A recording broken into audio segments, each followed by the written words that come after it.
Bienvenue à l'île Maurice, on se retrouve aujourd'hui dans la ville de Beauplan pour visiter ce qu'on appelle une Smart City. C'est un concept qui est très peu connu en France et qui regroupe en fait une ville optimisée autour de la qualité de vie, donc de la partie résidentielle, maison, appartement, à la partie commerciale avec les commerces, les magasins, etc.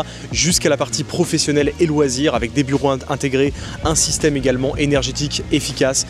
Bref, on va découvrir ça ensemble aujourd'hui, je te fais visiter et on se retrouve tout de suite.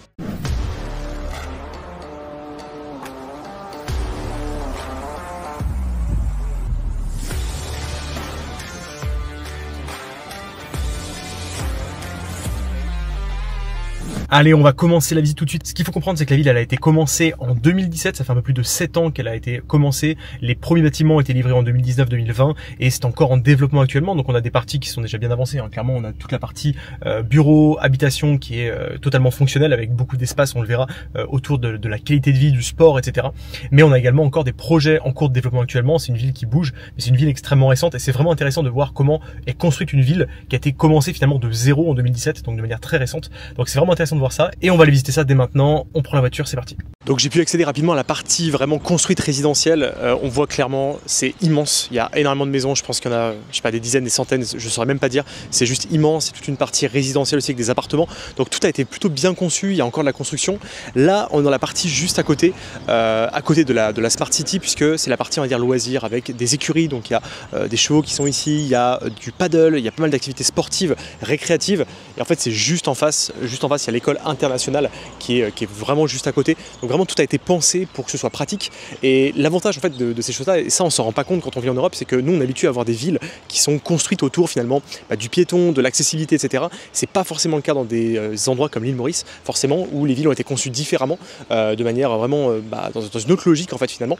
Et créer des villes de zéro finalement, c'est même assez rare et ça n'existe quasiment pas en France. Et ici ils ont réussi en fait un peu l'exploit de le faire, de créer une ville de zéro avec ses écoles, avec ses habitations, avec des maisons neuves, avec des parties bureaux et qui sont vraiment adaptées à 2024-2025, vraiment la vie qu'on a aujourd'hui où la plupart des gens travaillent dans des bureaux, la plupart des gens ont envie aussi de se déplacer de manière rapide, où on vit dans un cadre de vie qui est très vert, qui est très arboré, vous l'avez vu en visitant avec moi, il y a plein d'arbres de partout, tout est extrêmement vert, il y a des jardins botaniques, il y a des espaces vraiment qui sont en fait adaptés à la vie on va dire quotidienne et à la vie on va dire urbaine, mais dans un contexte où on reste sur une île, on a envie d'avoir du bleu, on a envie d'avoir du vert, on a envie de voir des couleurs. Et c'est ce qu'ils ont réussi à créer ici à Beauplan, dans la Smart City. Pour ce qui est de la partie bureau, j'ai pu vous filmer un petit peu à quoi ressemblaient les immeubles ici. Néanmoins, je n'ai pas pu rentrer parce que là, il y a ce qu'on appelle un business park qui est réservé aux personnes, je ne voulais pas les déranger, aller visiter, etc.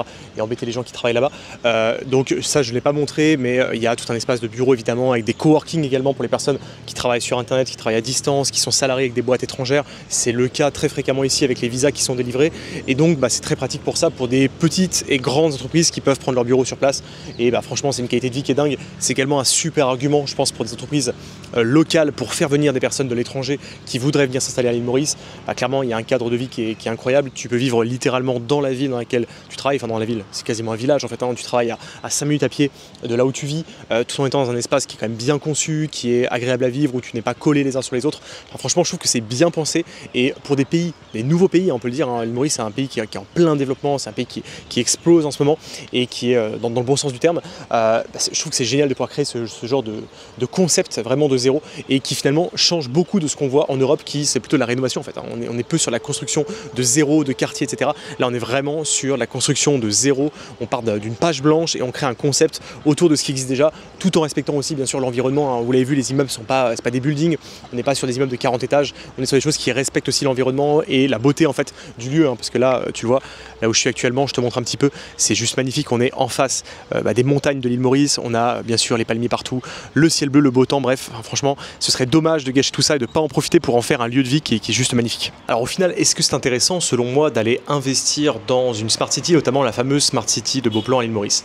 Alors déjà, ce qui est important de voir, c'est qu'est-ce que ça a donné dans d'autres pays, ce type d'infrastructure, ce type de Smart City, dans d'autres pays où ça a pu être créé. En l'occurrence, il y en a eu plusieurs. Il y en a une qui s'appelle Songdo, qui a été faite en Corée du Sud. Il y en a eu plusieurs qui ont été faites également aux Émirats Arabes Unis, notamment à Dubaï, mais également dans d'autres pays, partout dans le monde finalement. Et donc, pour bien répondre à la question, il faut voir deux choses. Quel est l'avantage entre acheter dans une ville qui est déjà établie versus acheter dans une ville type Smart City, qui est du coup nouvelle, avec de nouvelles infrastructures? Alors, les avantages dans une ville qui est déjà établie sont assez évidents. C'est le fait que ce soit stable, qu'on ait déjà une visibilité sur les prix, qu'on ait également du recul sur l'évolution de la ville, ses infrastructures, etc.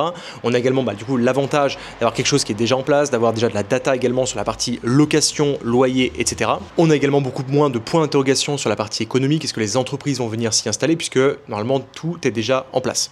Les points négatifs par contre, et du coup les points positifs pour la Smart City, c'est que c'est nouveau, ça peut attirer beaucoup plus de monde, il peut y avoir une croissance qui est beaucoup plus forte également, et surtout l'avantage c'est que c'est des villes qui sont optimisées à la vie moderne, à la vie piétonne, et ça on le sait, dans beaucoup de pays dont l'île Maurice, la vie piétonne n'est pas du tout quelque chose qui est finalement très en place, puisque la plupart des villes ne sont pas forcément aussi bien équipées que ce qu'on peut avoir en Europe en termes de trottoirs, en termes d'espace pour marcher, et ça c'est quelque chose qui est très recherché, puisqu'on a des saisons où on peut se permettre de marcher dehors ici, et donc ça peut attirer également beaucoup de monde, ça peut avoir beaucoup de potentiel. Bien évidemment ça vient avec plus de risques, et ça c'est comme toujours en investissement, quand le potentiel est fort il y a forcément un risque qui est également plus élevé que dans d'autres types d'investissements. Alors maintenant le sujet qui intéresse tout le monde, quel est le prix d'un appartement ou d'une villa dans ce type d'endroit, et combien ça coûte et combien ça rapporte en termes de location. Alors les prix ils sont très variables, on va avoir des résidences qui vont commencer autour des 100 000 € pour un appartement une chambre, et on va monter progressivement, on va avoir des appartements qui vont être aux alentours des 150, 200 000, 250 000 €. Je vous mets quelques exemples à l'écran avec les prix qui sont bien sûr annoncés en roupies mauriciennes. Et pour des villas, on va être principalement aujourd'hui sur des terrains à vendre, et des villas, il faut compter à minima aux alentours des 300, 400, 500 000 € pour une villa complétée. Évidemment, ça va dépendre de plein d'éléments. Quand tu as débuté la construction, les prix ont bien sûr, comme partout dans le monde, beaucoup évolué sur les dernières années. Donc évidemment, c'est des chiffres à prendre avec des pincettes. Maintenant, sur la partie rendement, comme partout à l'île Maurice, j'ai déjà fait une vidéo d'ailleurs à laquelle je te réfère juste ici, une vidéo où je détaille finalement l'investissement à l'île Maurice. Et ce qu'il en ressort, c'est qu'au final, aujourd'hui, ici à l'île Maurice, le rendement moyen, c'est autour de 5%, et on n'est pas vraiment sur des exceptions ici. Même si les prix sont plus bas, la demande est également pour l'instant en tout cas plus faible. Donc les prix sont également plus faibles, et donc finalement la rentabilité elle est également dans le même ordre d'idée, c'est-à-dire entre 5 et 7%, on va dire entre 4 et 7% ici à Beauplan sur la Smart City. Donc voilà, c'est des rendements qui sont classiques ici à l'île Maurice. On est largement en dessous de ce qu'on peut avoir en France, clairement sur ce type d'endroits et de gamme de prix, très clairement, mais c'est une autre logique d'investissement, et c'est ce qu'il faut comprendre. Chaque pays est différent, chaque pays a ses propres manières d'investir, et chaque pays a ses propres types de biens également. Donc vraiment, il y en a pour tout le monde et pour tout type d'investisseur. Au final, si toi, ce que tu recherches, c'est faire de la rentabilité immédiate, de rapidement gagner de l'argent immobilier, moi je ne m'orienterai pas forcément sur l'achat tout de suite à l'île Maurice. C'est plutôt quelque chose qui va venir dans un second temps, quand tu auras peut-être déjà réalisé des plus-values, déjà réalisé beaucoup de cash, parce qu'en plus ici l'emprunt se fait à hauteur de 30 à 40%, voire 50% maximum, donc tu vas rarement pouvoir emprunter 100% du montant, contrairement à ce que tu pourrais faire en France. Et donc du coup, les personnes qui sont plutôt dans un début de parcours, qui ont quelques biens immobiliers, et bien ces personnes-là, je leur recommande plutôt de commencer avec un achat en France. Moi dans mon cas, aujourd'hui, je suis propriétaire de 36 lots immobiliers en France, à l'étranger, et j'ai commencé via les immeubles de rapport qui m'ont permis de commencer rapidement sans avoir d'argent à mettre en apport au début, puisque j'ai emprunté la globalité des projets, que ce soit l'achat, les frais de notaire, les travaux également bien sûr, et c'est ce qui m'a permis de mettre le pied à l'étrier finalement très facilement et de générer plus d'un salaire sur chacun de mes immeubles. Et ça c'est une manière très simple de rapidement générer de l'apport. Il y a également l'achat-revente, c'est ce que fait mon associé Marc, qui a généré plus de 4,5 millions € en achat-revente, et c'est une bonne manière de commencer également avec l'appui de la banque, chose que tu ne pourras pas forcément faire ici. Si tu souhaites en savoir plus sur cette partie achat en France, que ce soit d'un point de vue locatif ou d'un point de vue marchand de biens, je te mets une vidéo juste en dessous de cette vidéo, justement dans la description et en premier commentaire, et dans cette vidéo tu découvriras 30 minutes de conseils pour t'apprendre à générer jusqu'à un salaire de bénéfice sur ton premier projet immobilier, que ce soit dans les immeubles ou en achat-revente. Je te laisse cliquer sur le lien juste en dessous et on se retrouve dans la vidéo offerte.